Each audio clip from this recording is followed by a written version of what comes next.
بالله من الشيطان الرجيم بسم الله الرحمن الرحيم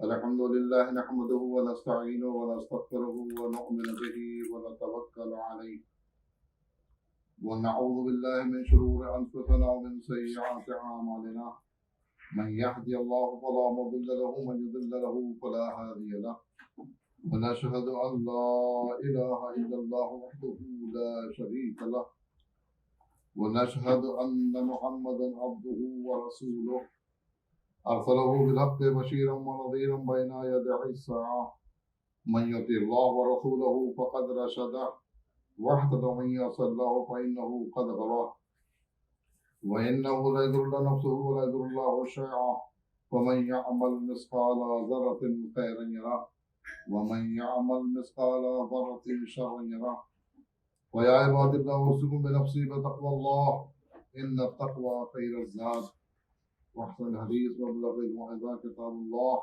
أعوذ بالله من الشيطان الرجيم بسم الله الرحمن الرحيم أما بعد فقد قال أمير المؤمنين علي بن أبي طالب عليه السلام اللهم صل على محمد وآل محمد من ألقي جلباب الحياء فلا غيبة له.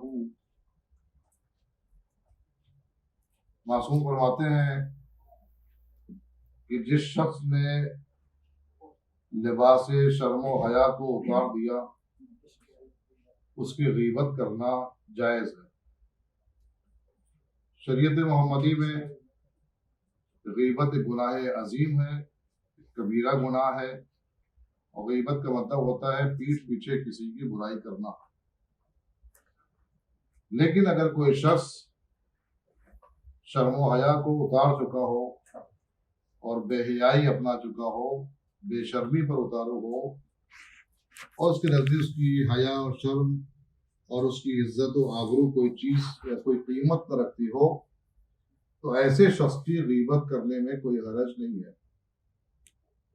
کیونکہ سب سے قیمتی جو چیز تھی جس کے بنا پر اسے انسان کہا جا سکتا تھا اور وہ کسی مقام پر پہنچ سکتا تھا، وہ اس نے کھو دیا. پوری زندگی کا لب لباب انسان کی آبرو ہے، اس کا عزت نفس ہے، اس کا وقار ہے. یہ وہ چیز ہے کہ جس کو انسان کسی چیز پر قربان نہیں کرتا ہے، بلکہ ہر چیز کو قربان کر دیتا ہے اسی شرم و حیا کی بنا پر. اپنی عزت اور اپنے وقار، اپنی امیج جو اس نے بنا رکھی ہے دنیا کے اندر یا سماج کے اندر، کسی کی کم ہوتی ہے، کسی کی زیادہ ہوتی ہے، لیکن کوئی اپنی عزت نفس کو پامال نہیں کرنا چاہتا، چاہے وہ چھوٹا ہو یا بڑا ہو، گورا ہو یا کالا ہو، کہیں کا بھی رہنے والا ہو. جو اس نے عزت نفس جو پائی ہے اللہ کی جانب سے یا جو اس نے بنائی ہے، جس کا اظہار لوگوں کے سامنے کیا ہے، لوگ اس کو ماننے کو تیار ہیں، تو اس کی حیا اور شرم اور آبرو اور وقار اور جو امیج، جو عزت نفس جو اس کا ہے، یہ بہت قیمتی چیز ہے. اس کے پورے وجود کے اندر آنکھیں اتنی قیمتی نہیں ہے جتنا عزت نفس. انسان کی زبان اتنی قیمتی نہیں ہے جتنا عزت نفس ہے. انسان کا ہاتھ پیر یا بدن کا کوئی بھی حصہ اتنا قابل عزت نہیں ہے کہ جتنا اس کے نزدیک عزت اور آبرو کوئی چیز ہے، یعنی اس کا عزت نفس. کیونکہ یہ چیز اگر چلی گئی تو پھر یہ انسان کی جسم جو ہے یہ ایسے ہی ہے جیسے بغیر روح کا جسم ہو. ایک انسان جس کی کوئی آبرو نہ ہو، کوئی عزت نہ ہو، کوئی وقار نہ ہو، کوئی حیا اور شرم اس کے پاس نہ ہو، کوئی لحاظ پاس نہ رکھتا ہو، ایسے انسان کی کوئی ویلو نہ سماج سوسائٹی کے اندر ہے نہ کسی اور مقام پر اس کے کوئی. وہی مولا فرماتے کہ من القی جلباب الحیا فلا غیبۃ له. اگر کوئی شخص لباس حیا اور شرم کو اتار دے، بے حیا ہو جائے، بے شرم ہو جائے، اپنی لباس حیا کو اس نے خود اتار دیا ہو، ہم کسی کی پرواہ نہیں کرتے ہیں، تو ایسے شخص کی غیبت کرنے میں کوئی حرج نہیں ہے. اگر انسان اس کی غیبت کرتا ہے تو اس کے اندر ایک عنصر یہ پایا جاتا ہے کہ انسان کو ہم درس دے سکتے ہیں کہ دیکھو فلاں آدمی اس طرح کا ہے، اس کے اندر یہ عیب پایا جاتا ہے، یہ برائی پائی جاتی ہے، ہمارے اندر یہ برائی نہیں پائی جانا چاہیے. ایک عنصر ہے. اسی لیے شاید غیبت کو جائز قرار دے تاکہ اس کے حالات کو ہم بیان کر سکیں. آج پورا دین جو ہے وہ ہمارا حیا اور کے اوپر ہے. حیا اور شرم کے اوپر ہے. ہم اللہ سے ہمیں حیا آتی ہے، شرم آتی ہے کہ اللہ نے اتنی نعمتیں ہمیں عطا کی ہیں اور اس کی ہم نافرمانی کریں. نہیں ایسے ہی اللہ کی بھی ہے، اللہ کی بھی حیا ایسے ہی ہے. وہ روایت ہے کہ جو ہے ایک چھوٹا بچہ اپنے باپ کی قبر پر جو ہر روز جایا کرتا تھا، آج جب وہ گیا ہے تو وہاں پر سورہ الحم پڑھتا ہے یا بسم اللہ الرحمن الرحیم کہتا ہے، جو کہ اس کے استاد نے سکھایا تھا.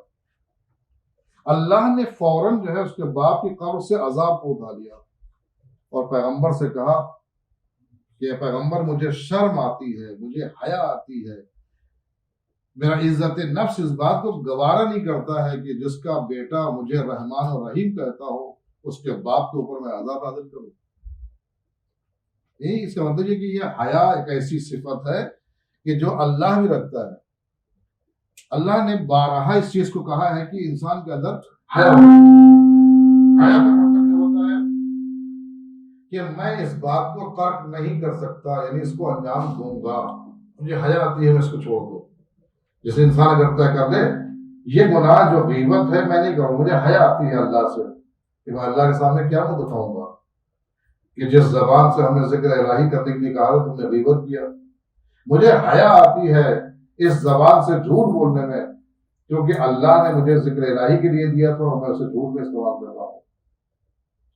تو اگر انسان اس حیا کو جو اس کے اندر پائی جاتی ہے، بائی برتھ یہ چیز پائی جاتی ہے، جب انسان متولد ہوتا ہے، پیدا ہوتا ہے تو اس کے روح کے ساتھ ساتھ اللہ حیا کو دے کے بھیجتا ہے، حیا کو دے کر بھیجتا ہے. اب اس حیا کو انسان استعمال کرتا ہے.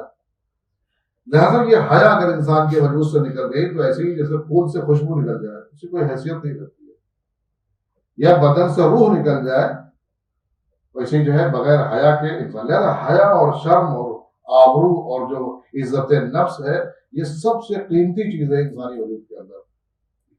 یہ کسی کو کوئی جو ہے پامال کرنے نہیں دیتا. آپ کسی عزت نفس کے اوپر اگر حملہ کریں تو وہ برداشت نہیں کرتا ہے کہ آپ یہ حق آپ کو نہیں دیا گیا ہے. آپ ایک تھپڑ کسی کو مار دیں وہ برداشت کر دے گا، کہ عزت نفس کے اوپر اگر آپ حملہ کریں گے تو وہ چیز برداشت نہیں کرتا ہے. تو یہ حیا اور شرم جو ہے امام فرماتے ہیں. پھر چھٹے امام جعفر صاحب فرماتے ہیں کہ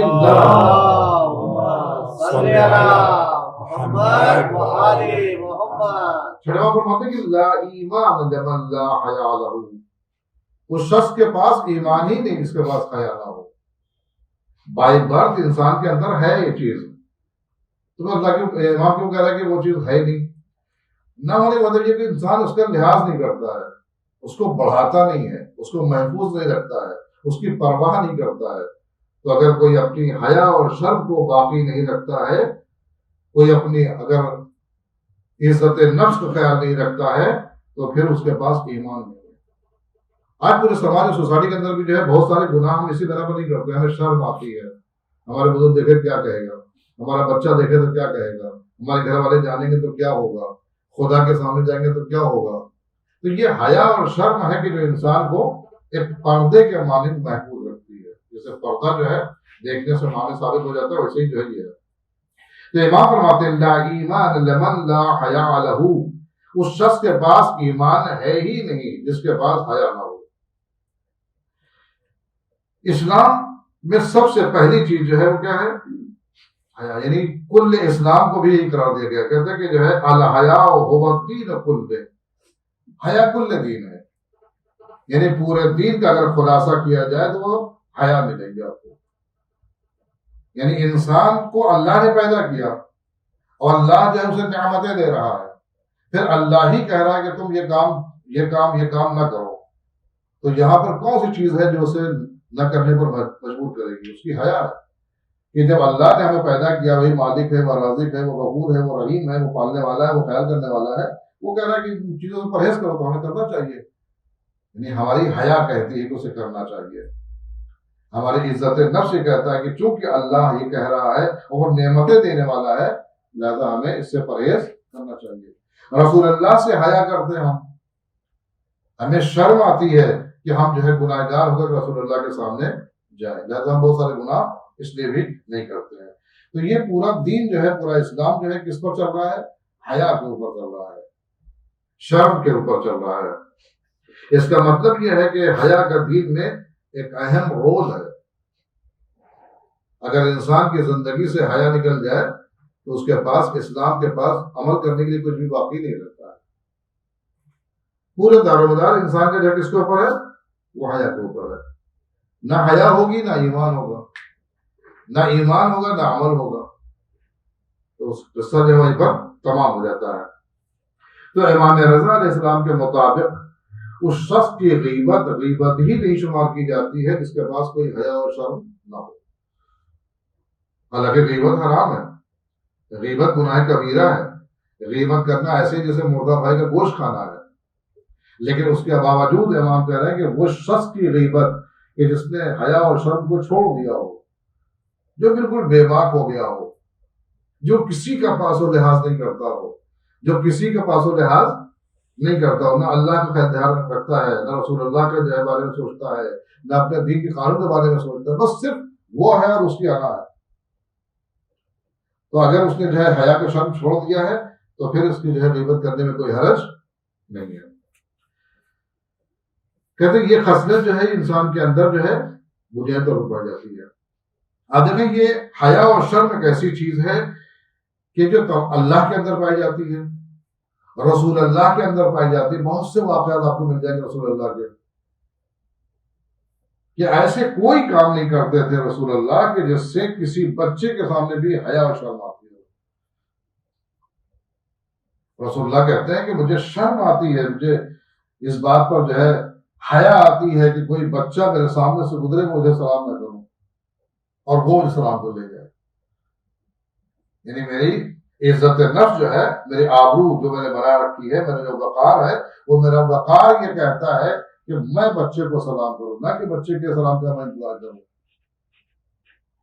اللہ کہتا ہے کہ اگر کوئی شخص کسی کار خیر کو انجام دیتا ہے، مجھے شرم آتی ہے کہ میں خدا ہو کر کے اس کا صلہ نہ دوں، بلکہ اس سے بہتر صلہ دیتا ہوں۔ جناب شعیب جو پیغمبر ہیں، 3 سے 4 مرتبہ جو ہے وہ اندھے ہوئے ہیں، آنکھوں کی بینائی چلی گئی تھی۔ جناب شعیب کی پیغمبر ہے، غالباً جناب موسیٰ سے پہلے اور جناب صالح کے بعد ہے، اور جناب صالح کے رشتہ دار میں سے آتے ہیں۔ تو جناب شعیب 3 سے 4 مرتبہ جو ہے آنکھوں کی بینائی ان کی چلی گئی۔ اللہ نے جبریل کو بھیجا کہ جا کے پوچھو شعیب کیا حالت ہے تمہاری،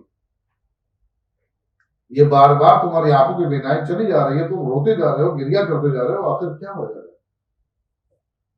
اگر تمہیں جہنم کا خوف ہے تو میں پروانہ لکھ کر کے دے سکتا ہوں، تمہیں جبریل کی طرف سے تمہیں بھیجوا سکتا ہوں کہ تمہارے اوپر جہنم حرام ہے، جہنم تمہیں قریب نہیں آئے گی، جہنم کے قریب تم نہیں جاؤ گے۔ اور اگر تمہیں جنت کا شوق ہے تو میں تمہیں جنت کے باغات دکھا سکتا ہوں، جو تمہارا مقام ہے وہ تمہیں دکھا سکتا ہوں، جو تمہارے درجات ہے وہ دکھا سکتا ہوں۔ تو جناب شعیب نے کہا کہ نہ اے میرے معبود، نہ مجھے جہنم کا خوف ہے کہ تم مجھے جہنم میں ڈالے گا اس لیے میں رو رہا ہوں، نہ مجھے جنت کا خوف ہے، شوق ہے کہ تم مجھے جنت میں بھیجے گا اس بات کے شوق کہ میں رو رہا ہوں۔ کہا پھر کیوں رو رہے تم؟ 3 مرتبہ میں نے تمہیں شفا دیا ہے، 3 مرتبہ تمہاری آنکھیں جو ہے روشنی پائی ہیں، اب بار بار یہ گریہ کیوں کر رہے ہو؟ کہیں میرے معبود مجھے شرم آتی ہے کہ میرا محبوب اور اس کی نعمتوں کو جب سوچتا ہوں تو مجھے گریہ آتا ہے، میری حیا اور شرم، مجھے شرم آتی ہے تیری ذات سے کہ تو کتنا مہربان ہے میرے پر۔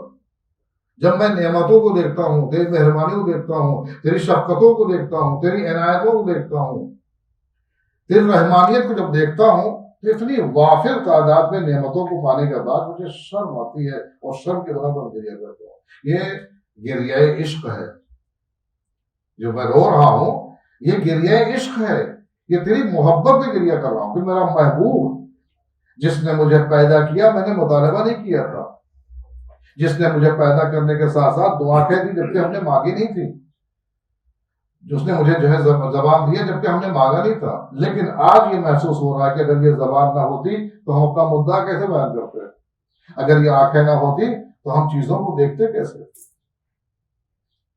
تو جناب شعیب کہتے ہیں کہ مجھے اس بات کے لیے شرم آتی ہے کہ مجھ جیسا انسان، میں تھوڑی پوری دنیا کے اندر، پوری کائنات ہے، دنیا ہے پوری، لیکن مجھ جیسے انسان کو تو نے اتنی نعمتیں دی ہیں، تو ساری نعمتوں کو جب دیکھتا ہوں تو مجھے رونا آتا ہے کہ واقعی میں استحقاق رکھتا ہوں اس بات کا، کیا میرا حق تھا کہ اتنی نعمتیں مجھے دی جائیں؟ تو مجھے رونا آتا ہے۔ تو یہ عشق کی بنا پر، تیری محبت کی بنا پر ہے، اور جب تک کہ میں اپنے دل کے اندر تیرے رویت کا احساس نہیں کر لیتا ہوں، تیرے وجود کو محسوس نہیں کر لیتا ہوں، مجھے چین نہیں آتا۔ تو اللہ نے اس کے عوض میں، اسی عمل کے عوض میں اللہ نے کہا تھا کہ جاؤ میں ایک بندے کو تمہارا انیس بناؤں گا، تمہارا مددگار بناؤں گا۔ پھر وہ واقعہ پیش آیا کہ جناب شعیب کی آنکھیں چلی گئی تھی، آنکھیں جو باتیں بھی نہیں آئی، شفا بھی نہیں، آنکھیں جو آنکھیں نہیں ہیں تو پھر شفا نہیں ملی، لیکن اس ذکر پروردگار کے اندر جناب شعیب کے اندر کے پاس جو ہے 2 بیٹیاں تھیں جناب شعیب کی، بہت ہی خوبصورت جوان، اور چونکہ جناب یوسف، جناب شعیب کی آنکھیں چلی گئی تھی، گھر کے اندر تھے اور اس بات کی یاد نہیں تھی ان کی صحت وہ باہر جا سکے، لہٰذا یہی بیٹیاں سارے امور انجام دیا کرتے تھے۔ بات کر رہا تھا میں شرم و حیا کی۔ جناب شعیب کی تربیت کا اثر دیکھیں آپ کہ جناب موسیٰ ابھی جوان ہے، فرعون نے پیچھا کیا، چھوڑا کہ اپنے آپ کو بھاگے اور یمن کی جانب آئے، مدائن کی جانب آئے، اور صحرا ہے، بیابان ہے، جہاں بلم ہے، پیاس ہے، نہ رزق و روزی کوئی انتظام ہے، نہ کوئی سہارا ہے، نہ کوئی مددگار ہے، کچھ بھی نہیں ہے موسیٰ کے پاس۔ علاقہ بھی چھوڑ دیا ہے، جو دوست احباب تھے وہ بھی چھوڑ گئے پیچھے۔ ادھر اللہ نے کیا کہا تھا شعیب سے کہ تمہارے اس عشق کے بنا پر میں تمہیں ہمدم بناؤں گا اپنے ایک محبوب کا۔ لہذا یہ سلسلہ ادھر سے موسیٰ چلتے رہے، آخر میں جو ہے جہاں پر پہنچتے ہیں کہ جہاں پر ایک کنواں ہے اور وہاں پر لوگ اپنے اپنے گوسفند جانوروں کو جو ہے پانی پلا رہے ہیں۔ جناب موسیٰ خود بھی پیاسے تھے لیکن بھول گئے اس منظر کو دیکھنے کے بعد کہ انہیں پیاس بے لگی ہے۔ انہوں نے دیکھا کہ 2 جوان لڑکیاں اپنے گوسفندوں کو لے کر کے، اپنے گلے کو لے کر کے الگ کھڑی ہیں، اور مرد حضرات جو گوسفند جانور لے کر کے آئے وہ ایک کے بعد اپنے جانوروں کو پانی پلا رہے ہیں، اور وہ اپنے گوسفندوں کو لے کر کے دور کھڑی ہوئی ہیں۔ یہ دیکھ کر کے ماجرا جناب موسیٰ کو سمجھ میں نہیں آیا۔ قریب لے جانے کے بعد کہا کہ یہ ماجرا کیا ہے کہ آپ یہاں پر کیوں کھڑی ہیں؟ اول انہوں نے حیا کا اظہار کیا اور بات نہیں کرنا چاہیے، لیکن جناب موسیٰ نے کہا نہیں، چونکہ مسئلہ یہ ہے کہ میں خود بھی پردیسی ہوں، باہر سے آیا ہوں، لہٰذا میں اس چیز کو عجیب دیکھ رہا ہوں کہ لوگ اپنے جانوروں کو پانی پلا رہے ہیں اور ایک کے بعد ایک جو بعد میں آتا ہے وہی پلا رہا ہے، لیکن آپ کی نوبت نہیں آ رہی ہے۔ تو انہوں نے کہا کہ جو ہے ہاں ہماری غیرت گوارا نہیں کرتی ہے کہ مردوں کے درمیان میں جا کر کے شانہ بشانہ ان کے کھڑے ہو کر کے جو ہے ہم اپنے جانوروں کو پانی پلائیں، حتیٰ یہ کہ ہم اس بات کو بھی گوارا نہیں کرتے ہیں کہ ہمارے گوسفند بھی ان کے گوسفندوں کے ساتھ رہیں، چونکہ ہم ان کے ساتھ رہتے ہیں۔ ہم چونکہ گوسفندوں کے ساتھ رہتے ہیں، اپنے جانوروں کے ساتھ رہتے ہیں، لہذا ہم یہ بھی برداشت نہیں کر سکتے ہیں یہ جانور بھی ان کے جانوروں کے ساتھ رہیں، لہذا ہم جدا رہتے ہیں، اور جب وہ پانی پلا لیں گے تو ہم بعد میں پانی پلائیں۔ ذرا مسئلہ کر کے ہم آپ کو اس سلسلے میں مدد کر سکتے ہیں۔ جوان تھے اور وہ مردوں نے جو ہے طاقت کے بنا پر جو ہے اپنے پانی پلا رہے تھے اور لحاظ نہیں کر رہے تھے ان بچیوں کا۔ جناب موسیٰ گئے، انہوں نے کہا کہ جو ہے یہ کیا بات ہے، جو بعد میں آ رہا ہے وہ پانی پلا رہا ہے، وہ بچیاں جو ہے پانی زیادہ جو انہوں نے ڈھول لیا اپنے ہاتھ سے اور پانی نکالنے کے بعد ان کو پانی پلایا، خود ان کو پانی پلایا، جناب جو ہے شعیب کی جو ہے جانوروں کو بھی جو ہے پانی پلایا، دونوں بچیاں پانی پی کر کے نکلنے لگے۔ اس کے بعد جو ہے جناب موسیٰ ایک درخت کے نیچے آ کے بیٹھ جاتے ہیں اور آنے کے بعد جو ہے دعا کرتے ہیں۔ کیا کہتے ہیں؟ اللہم انزلنی، اے میرے معبود وہ دے دے جس کا میں حقدار ہوں، وہ چیز دے دے مجھے، اس رزق کو مجھے دے دے۔ کچھ نہیں مانگا، یہ نہیں کہا کہ میں بھوکا ہوں کھانا دے دے، یا پیاسا ہوں پانی دے دے، یا گھر ہے گھر بے گھر ہوں گھر دے دے، لباس نہیں لباس دے دے، بلکہ کہا اے میرے معبود مجھے ہر وہ چیز دے دے، وہ چیز ادا کر دے کہ جس کا میں اہل ہوں۔ کبھی کبھی دعائیں جو ہوتی ہیں نا ہماری جو ہے بہت ہی سطحی ہوتی ہیں، ایک آدھ چھوٹے موٹے لفظ استعمال کریں، لیکن دعا کے اندر ایسے الفاظ استعمال کرنا چاہیے کہ جس کے اندر تمام چیزیں شامل ہو جائیں۔ جسے ہم کہتے ہیں اللہم ارزقنی حج بیتک الحرام، یہ جامع معنی دعا ہے، کیونکہ حج کی دعا کرنا مالداری کی دعا کرنا ہے، حج کی دعا کرنا صحت کی دعا کرنا ہے، حج کی دعا کرنا حالات کے درست ہونے کی دعا کرنا ہے، بہت ساری دعائیں اس کے اندر شامل ہو جاتی ہیں۔ اس لیے کہا جاتا ہے کہ اس دعا کو ہمیشہ پڑھتے رہنا چاہیے، اللہم ارزقنی حج بیتک الحرام۔ تو اس طرح جو ہے جناب موسیٰ نے کہا کہ اللہم اعطنی، جس چیز کا میں اہل ہوں، جس کی مجھے ضرورت ہے وہ مجھے عطا کر، تو بہتر جانتا ہے۔ حالانکہ اس وقت موسیٰ کے پاس کچھ بھی نہیں تھا سوائے وجود موسیٰ کے ساتھ۔ اس کے بعد دعا کر رہے تھے، یہ دعا اور شرم و حیا، کیونکہ وہ شعیب کی جو ہے بیٹیاں دیکھ رہی تھیں، تو انہوں نے آ کے جو ہے اپنے بابا سے کہا، جناب شعیب سے کہا کہ جو ہے ایک شخص کو میں نے دیکھا ہے، اور اس کی گفتگو، اس کی دعا کے فقرات سے ایسا اندازہ ہوتا ہے کہ ایسے آدمی کو اپنے گھر پہ آپ کو رکھنا چاہیے کاروبار کے لیے، جیسے لوگ رکھتے ہیں اس وقت خادم کے طور پر، یا اپنے چرواہے کی یا گوشت کی جو چرانے کی وجہ سے۔ ایک جوان ہے تو کہا کہ کس بنا پر کیسا رہا، وہ دعا کر رہا تھا، اس کی شرم و حیا کہ اس کے جو ہے آنکھیں جو ہے میری طرف نہیں آتی تھی، اور وہ گفتگو کرتا ہے تو اپنے پروردگار سے کرتا ہے کہ میرے معبود جس چیز کا میں اہل ہوں اس وقت، جو میری ضرورت ہے تو بہتر جانتا ہے، بہتر مجھے عطا کرتا ہے۔ تو جناب شعیب نے کہا کہ جو ہے انہیں بیٹی کو جو ہے بھیجا، جا کے جو ہے موسیٰ کو بلا لیا۔ اب جو ہے جناب شعیب کی بیٹی آتے ہونے کے بعد جو ہے موسیٰ سے ہم کلام ہونا چاہتی ہے، لیکن نہ موسیٰ کی نگاہ شعیب کی بیٹی میں پڑتی ہے، نہ بیٹی کی جگہ نگاہ نہ موسیٰ پڑتی ہے، لیکن گفتگو ہو رہی ہے۔ اس طرح گفتگو ہو رہی ہے کہ بابا نے آپ کو یاد کیا۔ اب ظاہر جو ہے بابا نے یاد کیا ہے تو موسیٰ دعا کر ہی رہے تھے کہ میرے معبود جس چیز کا میں اہل ہوں وہ مل جائے، اور موسیٰ کے پاس کچھ بھی نہیں تھا، نہ کھانا نہ پینا نہ روٹی نہ کچھ بھی نہیں تھا، گھر بھی نہیں تھا۔ تو اب یہ جو ہے دعوت اس بات دلیل ہوئی نا کہ جو ہے کوئی راستہ لگ رہا ہے کھلا۔ اب جب چلنے والی بات ہے، میں صرف بہتر کہ شرم و حیا کتنی چیز ہوتی ہے کہ آدمی کسی بھی حالت میں ہو اپنی شرم و حیا کو جو ہے چھوڑنا نہیں چاہیے۔ موسیٰ کے جو ہے پورے واقعے کے اندر، شعیب کے پورے واقعے کے اندر آپ کو ملے گی چیز۔ جب چلنے لگے ضرور جو ہے ہوتا یہی ہے، دستور میں کہ جو راستہ جانتا ہے وہ آگے چلتا ہے، اور جو راستہ نہیں جانتا وہ پیچھے چلتا ہے۔ تو جب چلنے لگے تو جناب موسیٰ نے کہا کہ جو ہے ہمارے یہاں رسم نہیں ہے کہ کوئی عورت آگے چلے، لہذا جو ہے یہ مجھے پسند نہیں ہے۔ حالانکہ سہارا مل رہا تھا موسیٰ کو، آدمی جو ہوتا ہے سوچتا ہے کہ جو ہے چپ چاپ سے بیٹھو، جو ہے اپنا کام تو نکل رہا ہے، لیکن جناب موسیٰ نے کہا جو ہے میری غیرت گوارا نہیں کرتی ہے، میری حیا گوارا نہیں کرتے، اور ہمارے یہاں رسم بھی نہیں ہے کہ جو ہے کوئی عورت یا کوئی لڑکی یا کوئی نامحرم جو ہے ہمارے آگے آگے چلے۔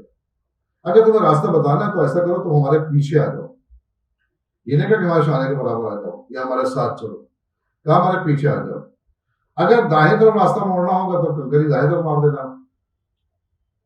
اگر بائیں طرف موڑنا ہوگا تو بائیں طرف کنکری مار دینا، جس سے ہم کو اشارہ مل جائے کہ ہمیں دائیں اور بائیں جانا ہے۔ اگر سیدھے چل رہے ہوں گے تو نہ بولنا کچھ بھی۔ تو یہ سب چیزیں جو ہے شعیب کی بیٹی جو ہے دیکھ رہی تھی، اور موسیٰ بھی مشاہدہ کر رہے تھے کہ اس کے اندر کتنی شرم و حیا پائی جاتی ہے۔ لہذا دونوں جو ہے جناب شعیب کے پاس آئے، اور آنے کے بعد شعیب نے سب سے پہلا کام یہ کیا کہ اپنی اسی بیٹی کا نکاح جناب موسیٰ سے کر دیا، اور کہا کہ آج کے بعد سے جو ہے یہ ذمہ داری جو ہے گوسفند کی جو ہے موسیٰ کی ہے۔ وہ سلسلہ وہاں سے شروع کر، پھر بعد میں نبوت کا اظہار باقاعدہ طور پر کیا، اور جناب شعیب تو نبی تھے ہی اس زمانے کے، اس علاقے کے۔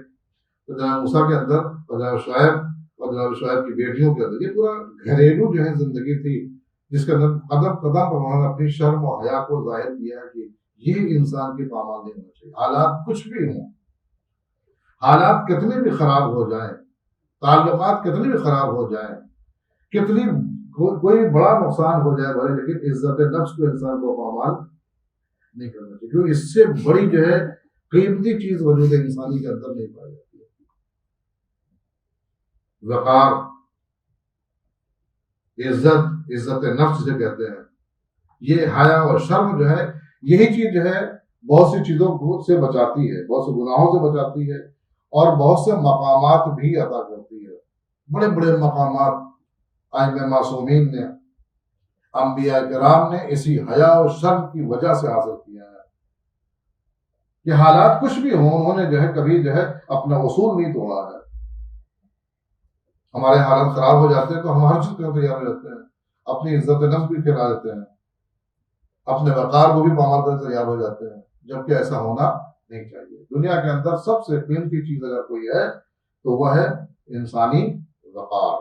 نظم اللہ کی بارگاہ دعا کرتے بارے رہا بحق محمد و آل محمد ہمیں روش اہل بیت کو بچنے کی توفیق عنایت فرما، والے والے بحق محمد والے محمد مولانا کے ظہور میں تاجر فرما، اور ہم کو ان کے اعوان و انصار میں شمار